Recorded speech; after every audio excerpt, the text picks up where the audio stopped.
제보자는 동해 고속도로를 달리고 있습니다. 앞서가는 차량들 주목해 주세요. 지금 트럭이 위험합니다. 네, 이게 화재까지. 예, 이 사고가 커도 너무 큰데요. 큰 사고인데요. 운전자가 다치지 않았어야 하는데요.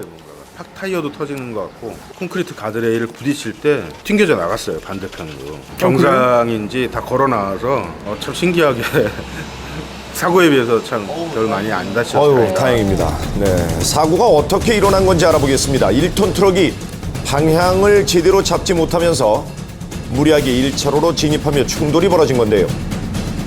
이 사고로 도로 전체가 한동안 마비됐었다고 합니다.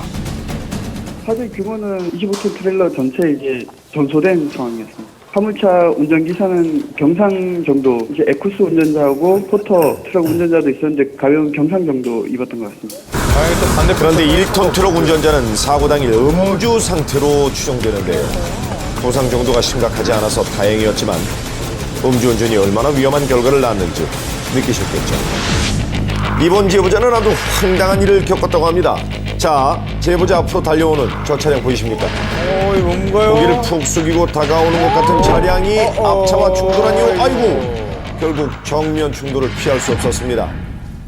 머리를 이렇게 한 다음에 부도도도 이렇게 딱 오는데 이 자체가 너무 어이가 없잖아요. 순간적으로 너무 당황을 해가지고 만약에 이 차가 승용차였으면은 레미콘 차량 밑으로 들어갔을 거라고. 레미콘 아저씨도 다행히 많이 안 다치셨고 타박상을 입으셨으니까 차량 등록한 지 7일밖에 안 됐는데 아유, 새 차예요. 행여 상처라도 날까 조심조심 아끼던 차량이었다고 합니다. 이 사고로 크게 다친 곳은 없었지만 마음의 상처가 가장 컸다는데요. 그런데 어떻게 이런 일이 가능할 수 있었을까요? 레미콘 차량의 운전석은 자, 지금 보시는 것처럼 이 수동으로 앞으로 기울어집니다. 안 걸어주면 그냥 안 걸어주면 평상시에도 껐다 건다고요. 그러다가 브레이크 잡으면 그냥 심해서 제껴져. 안 걸려 있거나 뭐 여기에 문제가 있거나 일단 그렇게 봐야죠. 네, 이런 특수 차량을 운행하기 전에는 반드시 차량을 전체적으로 꼼꼼하게 점검한 후에 출발하시길 부탁드립니다. 안전장치가 있어야겠는데요. 자, 집으로 돌아가지 못하는 사람들, 호련히 쪽지만 남긴 채 사라지는 그들. 족지도 사건의 전말이 지금 공개됩니다. 그들을 만난 건 2년 전 한 휴게소 앞에서였다고 합니다. 경산 지나서 평사휴게소라고 있어요. 남자 한 분하고 아이 하나 있었고요. 그다음에 여자분이 좀 마르고 휴게소를 빠져나가던 그때 도로 가까이에서 누군가 손을 흔들고 있었답니다. 누가 봐도 한 가족처럼 보였다는데요. 어린 아이가 있어서 일단 차에 태웠다고요. 중간에 소매치기를 당해서 지갑을 잃어버렸다.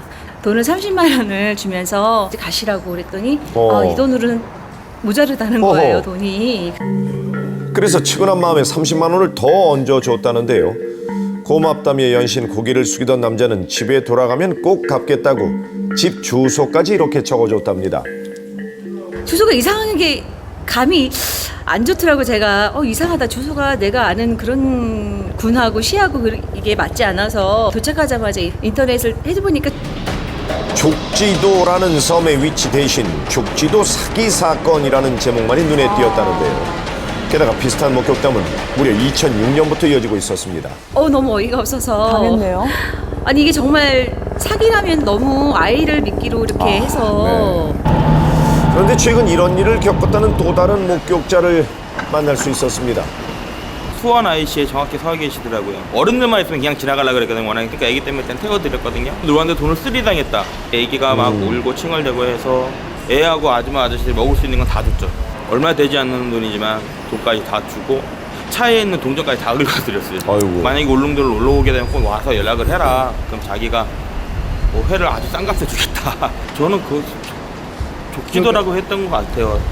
역시 이번에도 족지도입니다. 울릉도 옆에 있다는데요. 아무래도 이 섬의 정체를 한번 알아봐야겠죠. 울릉도에 족지도라는 섬이 있나요? 그래도 여기 있습니다. 울릉은 울릉도에 관음도, 죽도.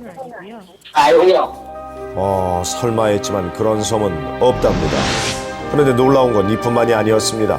고아라는 거예요. 고아서 자기는 아무것도 없다. 10년 만에 결혼기념 때문에 여행을 왔다는 거예요. 울릉도 옆에 독지도라는 섬, 그리고 두 분이 고아라는 거, 그리고 결혼 10주년.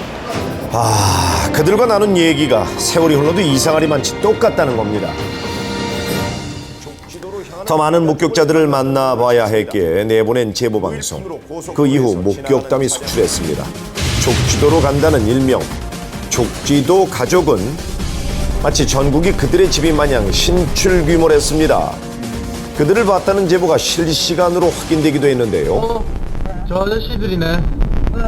그러니까 지도에는 없는 섬, 무슨 섬을 찾아 나가는 히치하이킹만 하고 댕기는 가족, 네 가족이 있대. 방송을 자주 보니까요. 제보 달라고 얘기를 한번 봐가지고요. 그냥 히치하이킹을 하고 있었는데요. 그 상황이 딱 애들 있고 하니까 그냥 눈에 들어오더라고요. 그 상황이. 정말로 이들 모두 동일인물일까요? 이 사람 맞은 것 같은데? 아, 그래요? 맞아요. 네. 이분들 맞아요. 네? 이분들 맞아요. 유모차 탄해가 지금 이 정도 올 10월 달에 찍어서 이 정도 크기라면은 100%입니다. 소름 끼쳐. 네, 지역을 막론하고 전국의 고속도로 나들목이나 국도변 또 휴게소에서 자주 목격되는데요. 제작진은 그들을 직접 찾아보기로 했습니다. 올해 8월 그들이 나타났던 충청남도 공주의 국도변. 혹시 족지도 가족을 찾을 단서가 있지 않을까요? 도로 쪽이 저희는 9월 초부터만 가능하네요. 보통 한 달간이니까요. 예. 한 면이 없어요, 8월 때. 예, 8월달권 지금 일단은 존재하지가 않고. IC가 엄청 많아요. 그리고 여기서도 갈 수 있는 데가 많아요. 전라도도 갈 수 있고, 서울도 가깝게 갈 수 있고, 여기가 되게 밀집이에요. 그리고 IC도 여기서도 다 가까워요. 5분, 10분 거리밖에 안 되니까.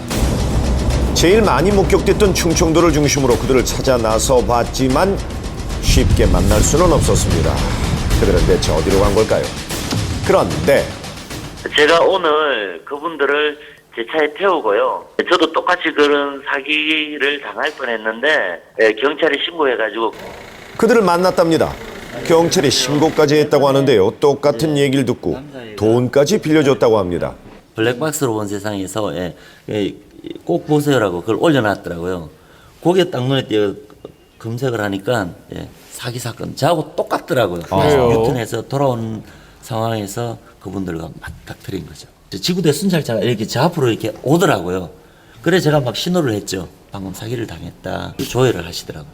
조회했더니 뭐가 나오던가요? 이게 수배에 내려진 상황이라고 그러시더라고요. 수배 중이라고요? 자, 이제 그들을 만나는 일만 남았다고 생각했는데 그 또한 쉽지 않았습니다. 저희가 수사하고 있는 건 없고요. 이분들이 다른 걸로 기소 중지가 돼 있기 때문에 해당 관서에 인계를 할 겁니다. 그까지는 말씀드릴 수 있고 나머지는 저희가 말씀 못 드립니다. 불쌍한 마음에 없는 돈까지 모아줬다는 목격자들. 자신들의 마음이 쉽게 이용된 것 같아 씁쓸하다는데요. 정말 위험에 처한 분들, 그분들이 이런 분들 때문에 도움을 받을 수 없겠구나. 굳이 칼을 들이대고 폭력을 써서 돈을 뜯어내는 것보다 이건 더 오래 가겠구나, 잔상이. 네, 목격자들은 하나같이 아이가 있었기 때문에 사기라고는 전혀 생각하지 못했다고 합니다.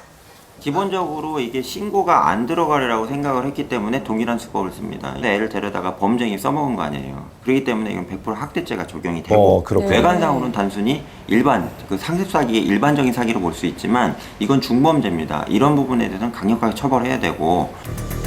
8년 동안 족지도로 향하던 가족의 마지막 여정은 경찰에 붙잡히며 끝이 났습니다.